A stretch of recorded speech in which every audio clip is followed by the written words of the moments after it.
They told you to go to college, get the job, and everything would be fine. So why are you suffering with poor health, stuck in a dead-end job you hate? If you have one at all, barely able to afford food, let alone the astronomical cost of rent for a matchbox-sized apartment. And worse, why are you blaming yourself for it? You did everything right. You followed the script. You jumped through their hoops, carried the debt, kept your head down, smiled for the group photos. You were told that if you just kept pushing, it would all be worth it. But here you are, anxious, tired, hollow, and quietly wondering, is this really what our one chance at life is supposed to feel like? They sold us a dream, but what they handed us was a leash. They called it the good life, but it came with shackles.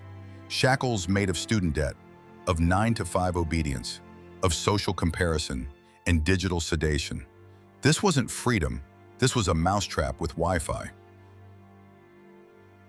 And yet, you were told this is what success looks like. You were told that wanting anything different was ungrateful. You were told that if you're not happy, it's your fault. You just need to work harder. Be more disciplined. Get a side hustle. Maybe you should meditate, journal, smile more. Did you try manifesting it? It's all designed to keep you quiet, inside and out. But here's the truth. You were never meant to be free in this system. You were meant to function, to serve, to consume, and to feel just free enough to not rebel.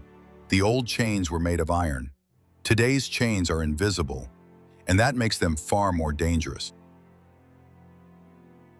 But there's good news if you're willing to hear it. The ancient Stoics, men like Epictetus, Marcus Aurelius, Seneca, they faced systems of control too. They lived under tyrants, empires, and poverty. They knew that the world outside could not always be changed, but the world within could.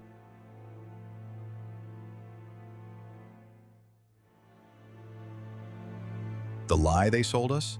That success was external, that it came from approval, from titles, from degrees. But the Stoics knew better. They taught that true success is mastery over self, that the good life is not given to you, it is built with discipline, self-control, and virtue, not in pursuit of luxury, but in pursuit of freedom. This video is the first in a 4-part journey, a month-long reclamation of your life. Each chapter will help you break down the illusion, see the truth clearly, and rebuild from within, anchored in Stoic strength and creative sovereignty, because creativity, in this context, is not just about art, it's about design. Designing your life, from your values, not theirs. And that starts with seeing the lie for what it is. If you've ever felt like you were living someone else's life, if you've looked around and thought, I followed the rules, so why am I still stuck? Then this video is your sign to begin again. We are not here to escape the system. We are here to rise above it, to create a life it cannot touch, rooted in discipline, lit by purpose. So if you're ready to reclaim your freedom, like, comment, and subscribe, because in the next chapter, we're exposing what the system really is and why it was never built to serve you. You were told you were free, but what they gave you was a sandbox made of concrete, a simulation of choice, a loop. You're not in chains, so you assume you're not imprisoned. You're not beaten, so you assume you're not being controlled. You're allowed to vote, to post, to choose between job applications and salad dressings. So you assume this is freedom, but real chains don't always rattle. The modern world has mastered a darker form of slavery, one that requires no whips, no fences, no owners. Because when the slave believes they are free, they'll police themselves. Let's call it what it is. Economic servitude disguised as success, mental manipulation marketed as motivation, addiction sold as entertainment. You go into debt for a piece of paper that promises nothing. You compete for jobs that drain you, only to afford apartments you barely live in. You scroll to escape the grind that scrolling helped you forget, and then you do it all again tomorrow.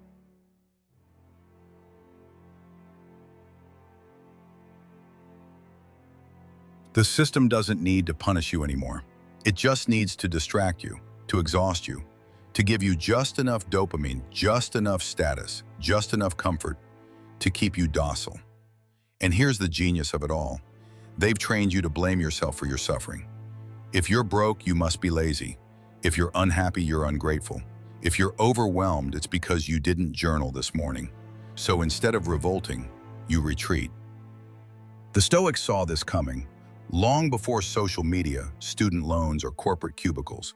They called it voluntary enslavement, the kind where you give away your power because you've forgotten what it feels like to own yourself. If you want to be free, don't wish for things to happen as you wish, but wish for things to happen as they do. Epictetus. The modern world trains you to chase what you can't control: status, likes, approval, promotions. It keeps you emotionally dependent on the unpredictable, so you can never feel stable, only stimulated. But here's what the Stoics knew. True freedom is the ability to choose your inner state no matter your outer conditions.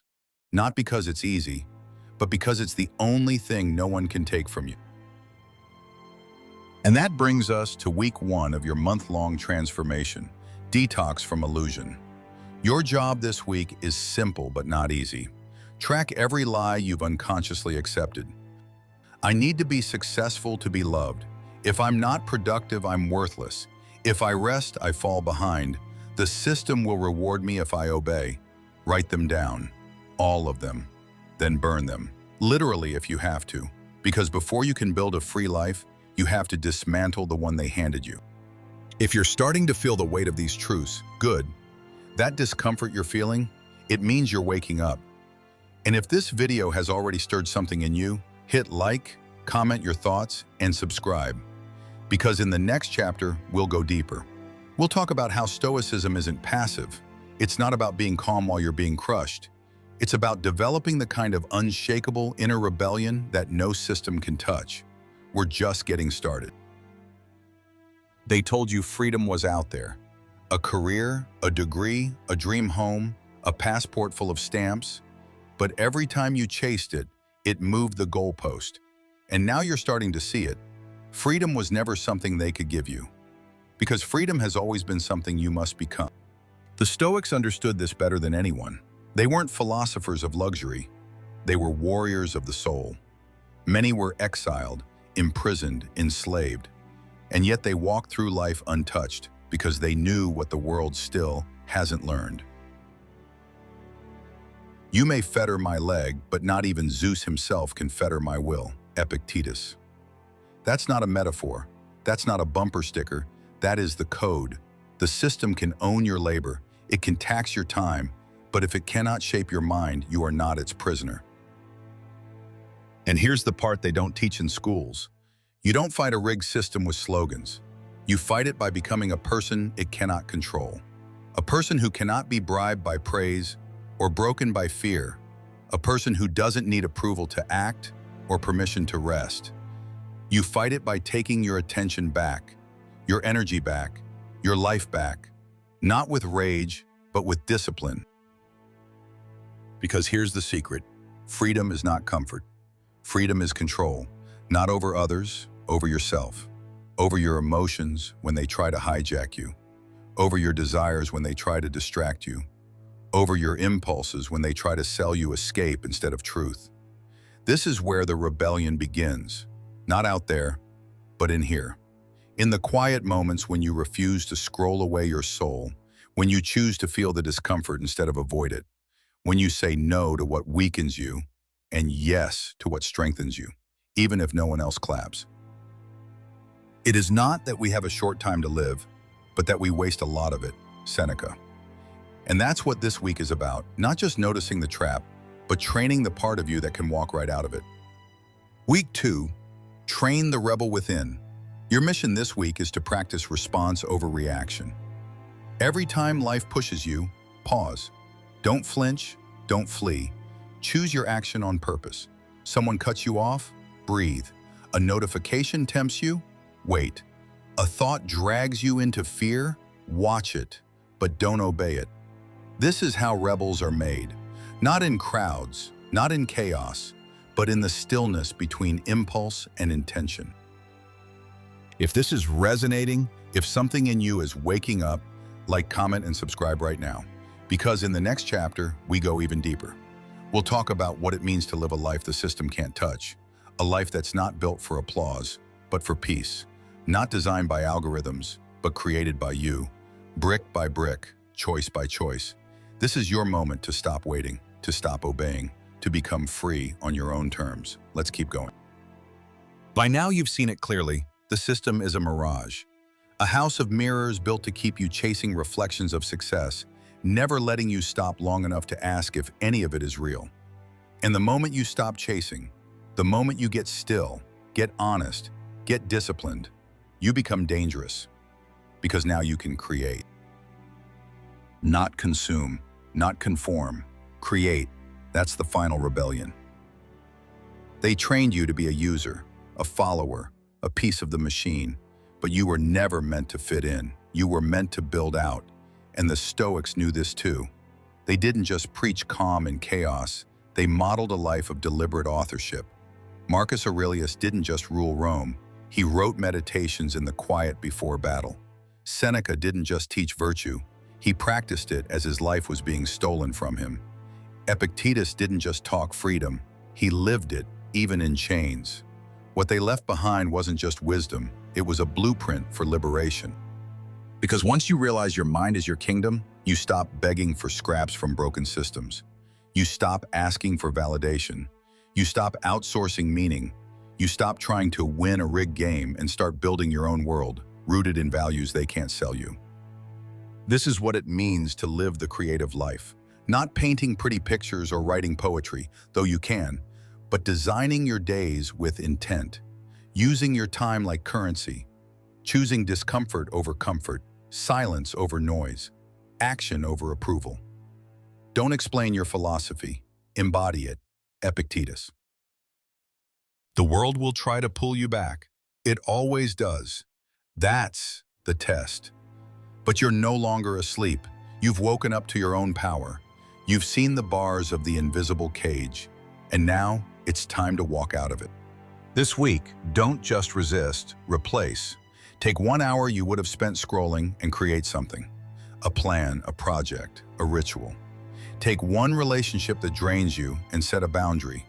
Take one idea you've been afraid to start and begin.